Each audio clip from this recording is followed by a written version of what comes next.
하나님의 말씀은 요한복음 10장 14절입니다. 신약성경 163면 요한복음 10장 14절로 18절까지 제가 받들어 읽습니다.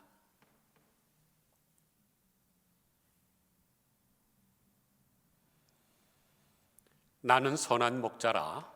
나는 내 양을 알고 양도 나를 아는 것이 아버지께서 나를 아시고 내가 아버지를 아는 것 같으니 나는 양을 위하여 목숨을 버리노라.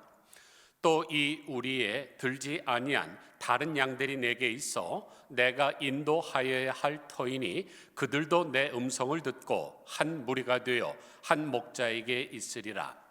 내가 내 목숨을 버리는 것은 그것을 내가 다시 얻기 위함이니 이로 말미암아 아버지께서 나를 사랑하시느니라. 이를 내게서 빼앗는 자가 있는 것이 아니라 내가 스스로 버리노라. 나는 버릴 권세도 있고 다시 얻을 권세도 있으니 이 계명은 내 아버지에게서 받았노라 하시니라. 아멘.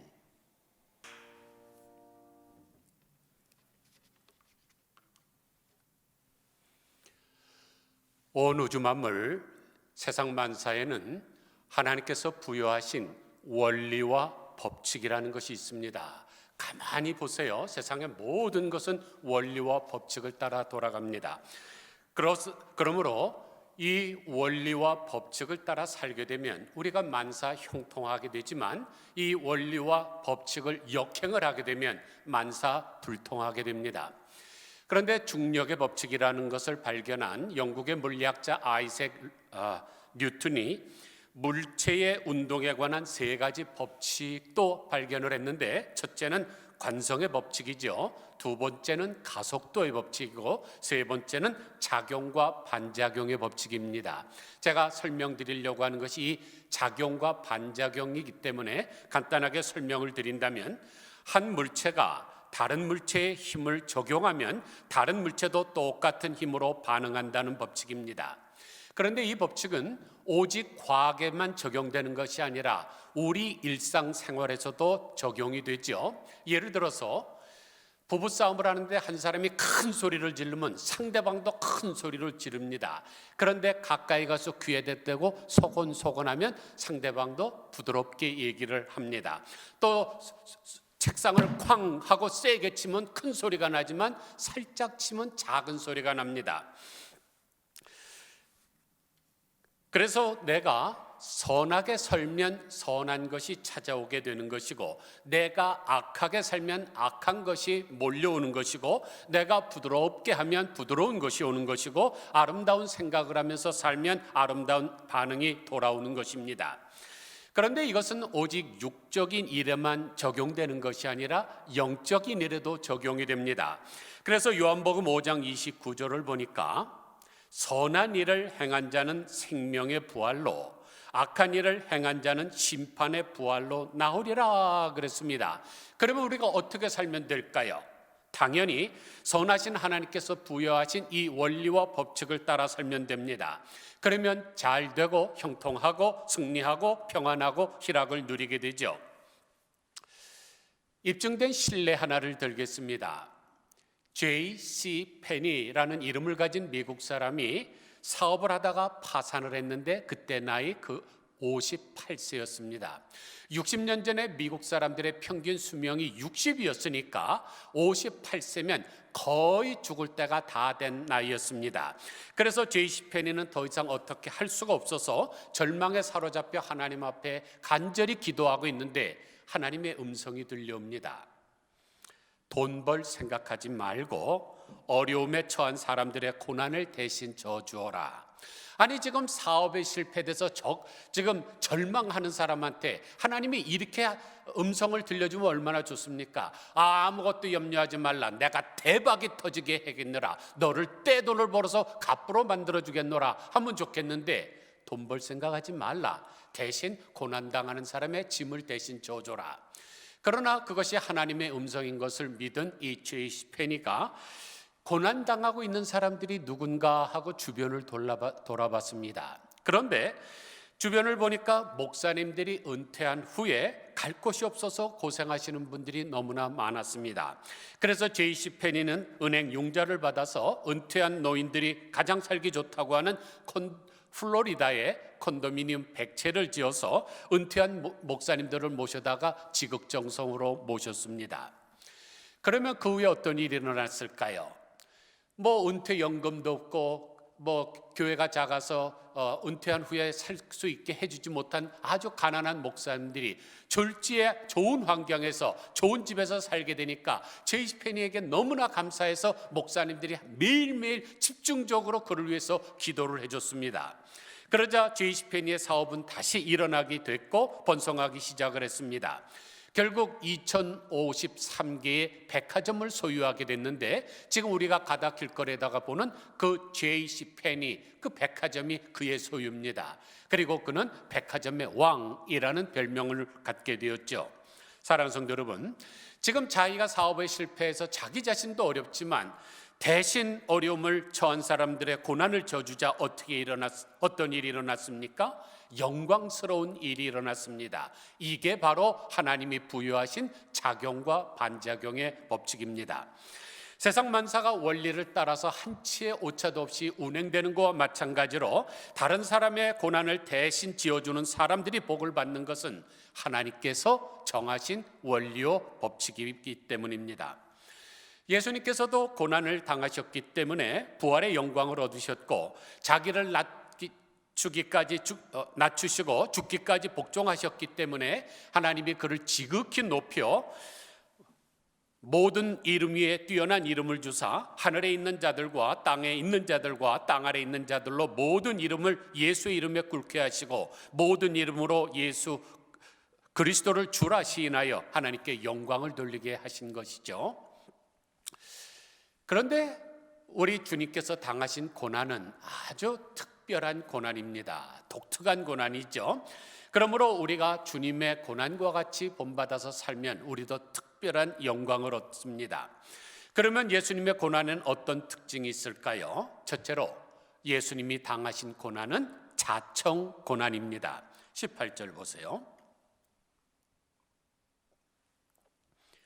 이를 내게서 빼앗는 자가 있는 것이 아니라 내가 스스로 버리노라. 나는 버릴 권세도 있고 다시 얻을 권세도 있으니 이 계명은 내 아버지에게서 받았노라. 예수님이 고난을 당하신 까닭은 누군가 강력한 힘으로 빼앗았기 때문에, 그리고 누가 시켜서 고난을 받으신 것이 결코 아닙니다. 예수님 자신이 스스로 자청해서 받으신 고난이죠. 요한복음 19장 16절을 보면 이에 예수를 십자가에 못 박도록 그들에게 넘겨주니라. 그들이 예수를 맡음에 예수께서 자기의 십자가를 지시고 해골, 히브리 말로 골고다라 하는 곳에 나가시니 그들이 거기서 예수를 십자가에 못 박을새 다른 두 사람도 그와 함께 좌우편에 못 박으니 예수는 가운데 있더라. 30절 예수께서 신포도주를 받으신 후에 이르시되 다 이루었다 하시고 머리를 숙이시니 영원히 떠나가시니라. 여기를 보면 예수님께서 본디오 빌라도의 사형 언도를 받으시고 지금 골고다 언덕으로 나아가고 계십니다. 그런데 놀라운 사실은 예수께서 자기의 십자가를 지시고라 그럴 때 이 지시고라는 단어가 바스티조라는 단어인데 수동형이 아니라 능동형입니다. 그러니까 예수님은 빌라도에게 사형 선고를 받으셨기 때문에 어쩔 수 없이 십자가를 지고 가신 것이 아닙니다. 자기 스스로 그 십자가를 지고 가셨습니다. 왜냐하면 그것이 하나님의 뜻인 줄 알았기 때문이죠. 또 여기 골고다로 나가시니 그랬는데 이 나가셨다는 단어도 헬라어로 엑살덴인데 이것도 수동형이 아니라 능동형으로 되어 있습니다. 그러니까 로마 군병들이 창으로 뒤에서 찔르니까 할 수 없이 간 게 아니라 예수님께서 자청해서 자원해서 앞장서서 나가시는 모습입니다. 또 30절에서 영원히 떠나시니라 그랬는데 여기도 능동형을 사용하고 있습니다. 다른 누군가가 예수님의 영혼을 빼앗아간 것이 아니라 예수님께서 하나님 앞에 당신의 영혼을 넘겨드린 거죠. 이와 같이 예수님께서는 모든 일을 자청해서 하셨습니다. 왜냐하면 그 길만이 온 인류를 구원하시는 유일하신 길이기 줄을 아셨기 때문입니다. 그래서 예수님께서는 당신을 따라오는 제자들에게 이렇게 말씀하십니다. 누구든지 나를 따르려거든 자기 십자가를 지고 나를 따를 것이니라. 그런데 성경에서 무엇을 진다는 단어를 바스타제인이라는 단어를 사용하고 있는데, 이 바스타제인은 원래 귀중한 것을 품는다는 뜻입니다. 어머니가 자기 아기를 가슴에 품는 거, 이거 바스타제인입니다. 그래서 영접한다고도 번역하는데, 그러니까 십자가를 마지못해서 진 것이 아니죠. 이것이 인류를 구원하는 보물인 줄을 알으셨기 때문에 정말로 어머니가 자기의 외동딸을 안고 가는 모습으로 예수님께서 지금 십자가를 지고 나아가시는 것입니다. 그러므로 우리가 예수님께서 너희 십자가를 지라 그랬으니까 구레네 시몬처럼 억지로 지지 마시고 정말로 자청해서 지시기를 바랍니다. 이처럼 예수님의 고난은 스스로 자청해서 진 고난이기 때문에 위대하고 더 값진 것입니다. 역사를 바꾼 위대한 장군들이라는 책이 있습니다. 엑서터 대학교 역사학교 교수인 제레미 블랙이 쓴 책인데, 인류 역사상 나타난 가장 위대한 장군 59명의 이름과 그들의 전공을 기록한 책입니다. 여기에 보면은 정말로 위대한 장군들의 이름이 쫙 나옵니다. 그런데 시간 관계상 제가 다 소개는 하지 않고, 그런데 역사가들은 인류 역사상 나타난 위대한 장군들 가운데 가장 위대한 장군 한 사람을 뽑으라고 했더니 누구를 뽑았을까요? 바로 알렉산더 대왕을 뽑았습니다. 왜 그럴까요? 왜냐하면 다른 장군들, 지금 우크라이나랑 러시아 장군들 있잖아요. 그 사람들은 자기 부하들을 보내면서 공격, 앞으로 돌격 이런 얘기만 하지 자기는 앞장서서 가지 않습니다. 그런데 알렉산더 대왕은 상대방에서 포탄이 나올라오는 가운데도 말을 타고 제일 앞장 뛰면서 나를 따르라 그랬기 때문입니다. 그래서 무서워서 벌벌 떨던 연약한 군사들도 나폴레옹 군대에 입대만 하게 되면 모두가 용기 100배에서 훌륭한 군사들이 되었다고 합니다. 그런데 예수님은 나를 따르라고만 하시지 않았습니다. 직접 나가서 상처를 입으면서 고난을 당하셨고 희생하신 분입니다. 그러므로 예수님은 이 세상에서 가장 위대하신 하나님의 군대 장관이십니다. 그런데 자청해서 고난을 당하는 것은 대단히 중요합니다. 왜냐하면 100배 이상의 열매를 맺기 때문이죠. 마가복음 10장 29절을 보면 예수께서 이르시되 내가 진실로 너희에게 이르노니 나와 복음을 위하여 집이나 형제나 자매나 어머니나 아버지나 자식이나 전토를 벌인 자는 현세에 있어 집과 형제와 자매와 어머니와 자식과 전토를 100배나 받되 박해를 겸하여 받고 내세의 영광을 받지 못할 자가 없느니라. 예수님께서는 나와 복음을 위하여 집이나 형제나 자매나 어머니나 아버지와 자식이나 전토를 버리라고 하신 적은 한 번도 없습니다. 그러나 어떤 사람이 자원해서 버리면 그 사람은 100배의 보상을 받고 영생까지 받는다고 약속하셨습니다. 그만큼 자원하는 것이 중요합니다. 지난 주간에 제가 장례식을 집례하고 이제 끝난 후에 식당에서 식사를 하는데 어떤 청년이 찾아옵니다. 보니까 아주 키도 크고 훤칠하고 얼굴도 잘생기고 예알대학교를 졸업을 했고 지금 하버드 대학교를 다니고 있습니다. 주님의 일을 하고 싶은데 하나님의 음성이 들려오지 않는다고 하는 것입니다. 그래서 제가 이렇게 얘기했습니다. 아버지가 너를 시켜서 어떤 일을 하는 것과 네가 아버지가 시키기 전에 미리 알아서 자원하는 것 중에 어떤 것이 더 아버지를 기쁘게 하겠느냐? 당연히 정답은 후자입니다. 여러분들은 지지리도 못 살던 우리 조선이 이토록 강대국이 된 것은 기독교가 전래됐기 때문이라는 것을 아실 것입니다. 지난 주일 설교 때 말씀을 드렸던 로버트 토머스 선교사님이 대동강변에서 칼에 맞아 죽으면서 성경을 전해진 이후에 두 선교사님이 우리나라를 방문을 했습니다. 언더우드와 아펜셀러죠. 아펜셀러는 아편을 팔러 온 사람이 아닙니다. 셀러가 아닙니다. 이 아펜셀러는 우리나라에 와서 지금의 이화여자대학교, 이화여자고등학교인 이화학당을 만들고 배제중고등학교인 배제학당을 만들고 또 정동교회를 설립을 했습니다. 그래서 민족혼을 일깨우면서 열심히 하나님의 나라를 전파했죠. 그런데 1902년 6월 11일 이 아펜셀러 목사님은 목포에서 열리는 성경 번역 학회에 참석하기 위해서 쿠마카와 마루호를 타고 목포를 향하고 있었습니다. 그런데 밤 10시경 군산 앞바다에 있는 어청도를 지나는 도중에 기소가와라는 선박과 충돌하는 사고가 발생을 해서 배가 침몰합니다. 세월호처럼 막 물에 빠져들어가고 있는 거죠. 그런데 아펜셀러 목사님은 외국인이었기 때문에 2등 칸에 있었습니다. 그래서 얼마든지 나가서 살 수 있었지만은 자기의 비서였던 조한규와 정신여고 여학생들이 3등 칸에서 나오지 못하는 것을 보고 그들을 구하러 들어가서 그들은 구해내고 대신 수장돼서 돌아가셨습니다. 시신도 찾지 못했습니다. 자청한 고난이죠. 그런데 어떻게 됐습니까? 그분의 죽음으로 말미암아 우리나라에 1200만 명의 성도들이 생겨났고 그의 장례식 때는 사람들이 애국가를 부르고 태극기를 개양하지 않았습니까? 예수님의 고난도 마찬가지입니다. 예수님도 안 당하셔도 되는데 차원에서 당하신 자청고난입니다. 그래서 예수님이 돌아가신 후에 수많은 교회들이 생겨났고 예수님의 죽음을 기억하고 지금도 수많은 나라에서 영광스러운 찬양을 드리는 것입니다. 그러므로 여러분에게도 그와 비슷한 고난이 올 때 회피하지 마시기를 바랍니다.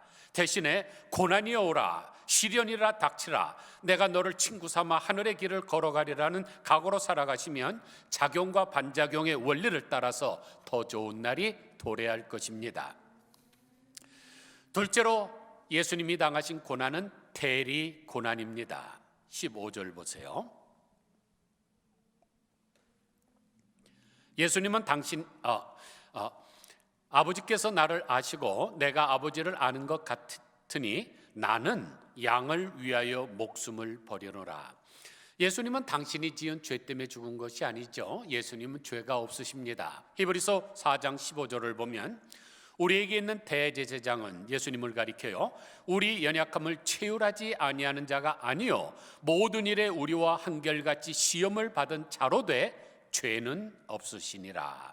그래서 이사야서 53장 5절을 보면 그의 찔림은 우리의 허물을 위함이요 그의 상함은 우리의 죄악을 위함이라 하고 했습니다.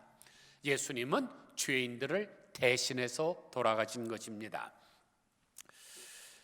그런데 보통 사람들이 어떤 사람을 대신해서 고난을 당할 때는 잘 보셔야 됩니다. 그 안에 어떤 이유가 있습니다. 한 예를 들게요. 어떤 사람이 물에 빠져서 노도와 같은 물결에 휩쓸려 떠내려가고 있었습니다. 그런데 한 사람이 그 위험을 무릅쓰고 뛰어들어가서 그 사람을 살려냈습니다. 그러자 사람들이 박수를 치면서 열광을 했죠. 그러자 이제 사람들이 묻습니다. 선생님은 어떻게 그렇게 용감하게 급살스러운 물속에 뛰어들어가서 사람을 구해내셨습니까? 그러자 그가 이렇게 대답했다고 합니다. 저 사람에게 받을 빚이 있어서요. 그러니까 빌려준 돈을 받으려고 죽어가는 사람을 살린 것입니다. 그러나 우리 주님은 그런 것이 아니라 무조건적인 사랑의 발로로서 대신 고난을 당하신 거죠. 그래서 베드로전서 3장 18절을 보면 그리스도께서도 단번에 죄를 위하여 죽으사 의인으로서 불의한 자를 대신하였으니 이는 우리를 하나님 앞으로 인도하려 하심이라 그랬고, 디도서 2장 14절에서는 그가 우리를 대신하여 자신을 주심은 모든 불법에서 우리를 속량하시고 우리를 깨끗하게 하사 선한 일을 열심히 하는 자기 백성이 되게 하려 하심이라 그랬습니다. 그러므로 우리는 주 예수보다 더 귀한 것은 없네, 이 세상 부귀와 바꿀 수 없네, 영 죽을 내 대신 돌아가신 그 사랑 그 놀라운 사랑 잊지 못해 찬양을 불러야 됩니다. 셋째로 예수님께서 당하신 고난은 전수 고난입니다. 전수 고난이란 말은 우리에게 복을 전수해 주시기 위하여 당한 고난이라는 의미로 제가 만든 단어입니다. 예수님은 돌아가실 때 어떻게 하셨습니까? 피를 흘리면서 돌아가셨죠. 구약의 이 유월절 어린 양이 피 흘리고 죽는 것과 마찬가지의 모습입니다. 그런데 짐승의 피는 살짝 덮는 피지만 예수님의 피는 완전히 닦는 피입니다. 짐승의 피는 일시적으로 구속하는 피지만 예수님의 피는 완벽하게 도말하는 피입니다. 그러면 어떻게 2000년 전에 죽으신 예수님의 그 피가 지금 우리와 무슨 관련이 있을까요? 이것은 징기스칸으로 예로 설명할 수가 있습니다. 징기스칸은 인구 200만 밖에 안 되는 작은 부족을 가지고 알렉산더 대왕이 점령했던 땅보다 더 넓은 영토를 차지했습니다. 그래서 그를 징기스칸이라고 부르는 거죠. 전 세계의 군주라는 뜻입니다. 그런데 그가 그렇게 하게 된 이유는 바로 기마대에 있습니다. 몽고에 가면은 넓은 초원들이 있습니다. 그래서 시력이 2.0이 아니라 20.0을 가진 사람들이 있다 그래요. 우리는 뭐든 볼 때 이렇게 짧은 걸 자꾸만 보니까 시력이 나빠지는데 그들은 끝없는 지평선을 넓은 파란색, 초록색 그 골프장 보면 아시잖아요. 그런 데서 보니까 시력이 너무너무 좋습니다. 그런데 그들이 어렸을 때부터 말을 타기 시작합니다. 3살부터 말을 탄다 그래요. 그래서 이 기마병들은 이 몽골족을 따를 수가 없습니다. 그래서 이제 전쟁 헤드코어를 만들어 놓고 거기에 장군이 있으면 기마병들이 가서 또 오고 계속 달려오면서 정보를 전해줍니다. 왜냐하면 지금과 같이 이런 무선으로 할 수 있는 통신 장비가 없었기 때문이죠. 그러니까 지금 앞에서 일어나는 사실들, 그것을 정확한 정보를 가지고 작전을 짜서 공격을 하니까 백전백승하는 것이죠. 그때 징기스칸과 함께 목숨을 걸고 싸웠던 장군들을 타르탄이라고 부릅니다. 타르탄은 존귀한 사람이라는 뜻인데 징기스칸은 이 타르탄들에게 특별상을 내렸습니다.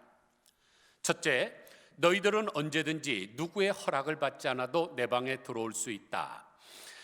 둘째, 너희들은 전쟁이 끝나면 노획물을 제일 먼저 골라 가질 수 있다. 셋째, 너희들은 앞으로 세금에서 면제된다. 넷째, 너희들은 사형에 해당하는 죄를 지어도 9번까지 용서받는다. 다섯째, 너희들은 이 나라 안에서는 가지고 싶은 땅을 가질 수 있다. 여섯째, 너희들의 이런 권리는 4대까지 유효하다. 이렇게 큰 부상을 내린 황제는 이 지구상에 없습니다. 그래서 이 타르탄들이 징기스칸을 위해서 싸우다가 죽어도 그의 후손들은 4대에 거쳐서까지 그 모든 혜택을 다 누리게 된 것이죠. 그러니까 조상을 잘 둔 덕분으로 복을 누리고 살았던 것입니다.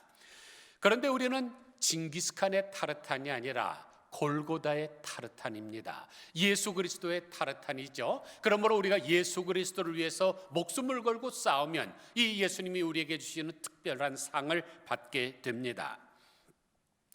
수백 년 전에 죽은 타르탄의 조상의 복이 타르탄의 후손들에게 면밀히 흐르는 것처럼 2000년 전에 예수님께서 우리를 위해서 이 세상을 이기신 그 복이 우리에게도 계속적으로 흐르기 때문입니다. 강원도 양구에 가면 우리나라가 낳은 세계적인 박수근 화백의 미술관이 있습니다. 왜냐하면 양구는 그의 고향이기 때문에 거기에다가 기념관을 세운 것이죠. 그런데 박수근 화백의 그림은 보통 억대입니다. 빨래터라고 하는 그림과 같지도 않은 만화 같은 것은 무려 45억 2천만 원에 팔렸습니다. 미국 돈으로 하면 약 400만 불이죠. 그런데 이 미술관은 누가 운영을 할까요? 바로 박수근 화백의 후손들이 운영하고 있습니다. 그러니까 조상 한 분 잘 둔 덕에 그의 후손들은 그가 그린 그림을 팔아갖고 떵떵거리면서 삽니다. 하나만 팔아도 400만 불. 또 그 미술관에 찾아오는 사람들이 입장료 받아서 얼마나 편안하게 삽니까? 그런데 타르탄과 이 박수근 화백의 후손들은 언젠가 끝나겠지만 이 예수님의 복은 영원히 끝나지 않습니다. 이처럼 예수님의 고난은 자처하신 고난이요, 대신 당하신 고난이요, 만복을 전수하시는 고난입니다. 그런데 그 고난은 우리 때문에 당하신 고난입니다. 그러므로 우리는 항상 하나님 앞에 감사하는 마음을 가져야 되죠. 그리고 나에게 고난이 올 때 주님께서 당하신 그 고난을 상기하면서 살아야 됩니다. 그런데 많은 사람들이 조금 어려운 일을 당하면 항상 하는 말이 있어요. Why me? Why me? 왜 나에게? 그런데 그 why me라고 하는 말 속에는 원망과 불평이 들어 있습니다. 왜 나에게 이런 일이 발생을 합니까? 그러나 고난에는 고난이도의 뜻이 있습니다. 고난은 우리를 강하게 만들고자 하는 하나님의 섭리가 있고, 고난은 우리를 더욱 성숙하게 만들어서 열매를 맺으려고 하는 하나님의 계획이 있습니다. 그러므로 고난은 영광을 얻기 위해 꼭 거쳐야 될 과정입니다. 고난이 없이 영광이 없고 십자가가 없이 부활이 없기 때문입니다. 그러므로 우리는 고난이 올 때 왜라고 묻지 말고 어떻게라고 물어야 됩니다. 주님, 이 고난을 어떻게 극복할 수 있을까요? 제가 어떻게 고난과 싸워서 승리할 수 있을까요? 라고 물어야 됩니다. 그러면 주님께서 우리에게 가르쳐 주실 텐데 그 가르쳐 주시는 원리와 법칙을 따라 살게 되면 승리합니다. 왜냐하면 작용과 반작용이기 때문입니다. 아무쪼록 예수님의 고난은 자청고난이요, 대리고난이요, 전수고난이라는 사실을 깨달아 우리도 다른 사람을 위하여 대신 자원하여 복을 전달해 주기 위하여 고난의 자리로 나아갈 줄 아는 우리 모두 다 되시기를 주님의 이름으로 간절히 축원드립니다. 기도하겠습니다. 하나님 아버지, 다음 주일은 고난주일이면서 동시에 종려주일입니다. 호산나 찬미하는 기쁜 소리와 고난에 대한 설교 동시에 하기 어려워 한 주 땡겨서 고난 주간에 대한 말씀 드렸습니다. 다음 주일은 종려주일이고 또 성찬식을 거행을 하는데 주께서 은혜를 예비하여 주사 많은 성도들에게 큰 감동 있게 하여 주시고, 오늘은 저희들이 예수님이 당하신 그 고난의 독특성에 대해서 배웠사오니 하나님 아버지, 우리에게 고난이 올 때 회피하지 말게 하시고 작용과 반작용의 법칙을 따라서 내가 하는 대로 동일한 힘으로 찾아온다는 것을 결코 잊지 말게 하여 주시기를 원합니다. 주님의 고난은 자청고난이요, 대리고난이요, 전수고난인데 우리도 모든 일에 자청할 수 있게 하여 주시고 대신할 수 있게 하시고 또 다른 사람에게 복을 전해주는 복의 통로들이 다 되게 하여 주시옵소서. 예수 그리스도의 거룩하신 이름으로 간절히 기도드리옵나이다. 아멘.